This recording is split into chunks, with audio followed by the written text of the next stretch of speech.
To CovidCaution. The COVID-19 pandemic continues to be a major disruptor in the United States. As a response to this unprecedented crisis, the CDC has made publicly available daily data on the number of cases and death count by county and date. The goal of this project will be to create a visualization and data export tool for historical data on the number of cases and deaths related to COVID-19. This is my idea to create a data export tool so that concerned civilians can view COVID deaths, COVID cases, COVID case rate, and COVID death rate in their state or province. And I'm going to go ahead and click on the About Us page. So Tyler Bishop and I worked on this project together. We're both undergrads at Southern Illinois University, and we're both majoring in computer science. I'm going to go ahead and dive in. So we can go ahead and go to state visualization. And so we come up here and we get this empty map. Now, what we can do here in this search bar is we have four options: cases, deaths, cases per 100,000, or deaths per 100,000. And we could search the date range. Once we hit search, this map will render with different colors, such as a heat map. So the warmer the color, the more severe the situation might be. So we can go ahead and click cases, and we could look up cases from September 26th to September 30th, and we can go ahead and click apply. And once we hit search, something in the back end of this code happens. What happens is that, let's see here.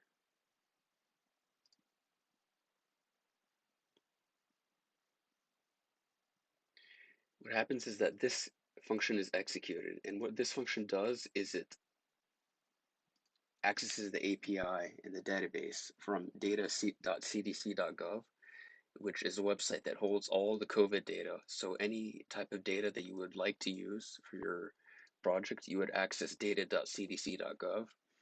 And what happens is we import the data set to the client variable, which is this line, and then we get a certain amount of rows. And in this case, we get 100,000 rows of state data, state COVID data.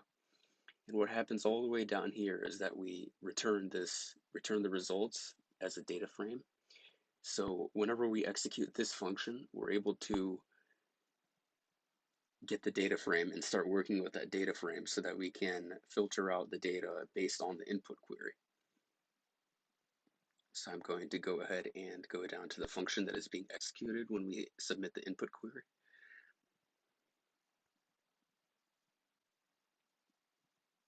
Okay, so data visualization state. This is the route that we're currently in, as we can see. Now, when we hit this search button, what happens is that the request method would be post, and the search by variable would be saved as the type of search that we would be doing. So in this case, this would be cases, and this is what happens where we import the API data and we save it in this variable named data. Right here, we would be filtering out the rows from the data frame based on the date. So all rows that are not from September 26th to September 30th would be canceled out. So we can go ahead and click search and wait until it's done loading. Okay, so as we can see, the total number of cases from September 26th to September 30th, the most is in Texas. So Texas has had a really bad time with COVID. Now, if you're in Texas, you would be wondering what happened to Texas to make it so bad. And I think it would be really influential because if you were in Texas, you would be able to see how bad your state is. So the Midwest doesn't seem to be that bad. We can go ahead and, so this is not adjusted for population. We can go ahead and look up cases per 100,000, which would be the case rate. And we can go ahead and click search. Okay, so the South and the Midwest seems to be the worst with the case rate. So this is adjusted for population. As we can see, New York, Maine, Vermont, Washington, Oregon are some of the best states in terms of COVID case rates. I think that's because they shut off travel. If we scroll down, we can see a bar graph from each state and its rate. If we hover over one of these bars, we see that, so Alabama has 80,000, around 80,000 case rate. And all of this is generated by data cleaning. So what happens here is when we get the request form and the date, the input date, what happens in these next few lines is that the code is just cutting through the data that is unneeded. So certain rows and certain columns that, for example, we were to look up cases and the date range, any date that is not in the date range would be cut off from the data frame. So by the time we get all the way down to inputting the data into the map, we only have that data that was asked of in the query. This is loading the chloropleth map, which I explained before, and this is styling the chloropleth map. And at the end, we render the template where we return the original HTML file. This time we have multiple inputs that would like to be displayed. Okay, now we can go ahead and do deaths per 100,000. So as we can see, the highest death rate is still in the South, and I believe that there's a link to COVID and obesity is most common in the South. And New Jersey seems to be doing pretty bad. Go ahead and go back to home. And instead of state visualization, we can see the visualization for counties. So this would be more intuitive because your county is more suited to your area. It has a greater meaning of where you are. So we can go ahead and click on county visualization, and we can go ahead and search for case rate. Let's see, we can do this time, we can do from September 28th to October 3rd. Go ahead and apply and click search. Once we click search, there's code that's being executed in the back end where the code accesses the API from data.cdc.gov, which then imports a large CSV file. And once it imports that large CSV file, the code then goes through that entire gigantic file and it cancels any rows or anything that would not be relevant to our search parameters. And that can take a while, but we can go ahead and click search.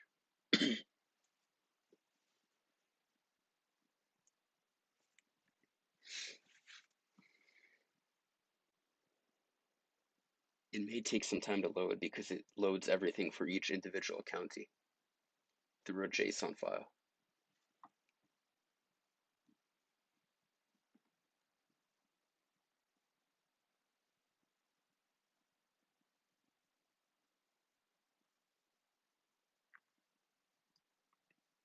Okay, as we can see, there are certain counties that have a higher case rate, and thankfully for me, I'm not nowhere near any of these counties.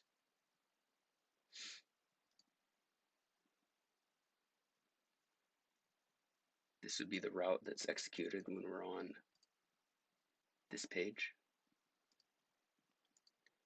Same thing as before, we get the search parameters here from the query, and we go ahead and cancel out any dates that are before the start date and after the end date.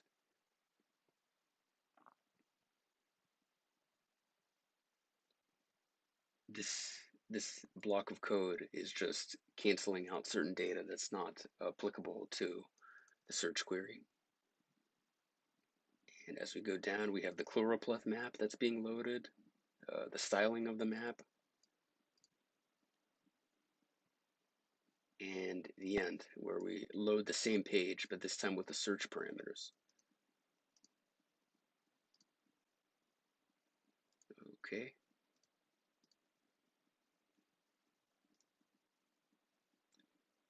Now for the state graph, we can go ahead and view graphs. So we can go ahead and click on Illinois, and we can order it by date. And now we can choose the date range again.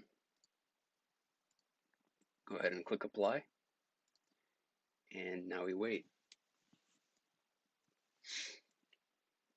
All right, so now this is different from the visualization in the fact that we are able to load a table that gives us a time series progression of new cases per day. So as we can see, total deaths kept rising because they built on top of each other. Total cases, now new deaths. So new deaths dipped below in September 25th, and they're going back up again slightly in October. So that is not a good sign. There's also graph functionality here where we're able to actually, a table functionality here where we're able to actually see all the statistics by the day. This could be intuitive for those who would like this functionality. What happens is in the code is that there's a table that is rendered for each row, and each row is then loaded per row that we have. Go ahead and go back. Last but not least, we can look up the county graph, which is the same as the state graph, but this does it per county. We can go ahead and click on Illinois, and we can do Jackson County, where Carbondale is. And we can click on the date range. We can go ahead and do August 1st to October 3rd. Go ahead and click apply, and we search.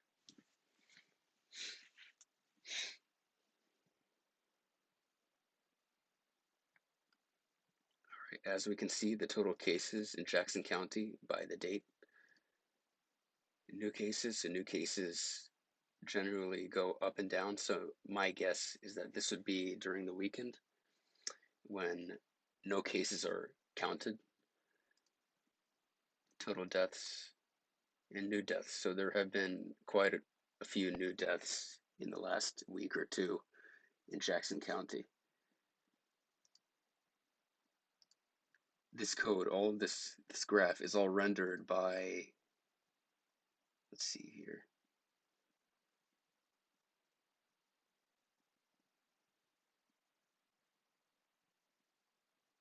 By this code here, where we have the access functionality.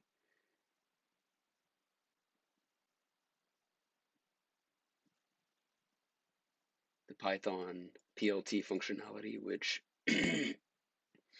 is also used to do data mining and data science.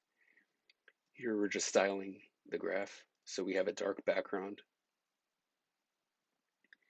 And here we save the figures, each individual of those 4 figures in a PNG file, which can then be accessed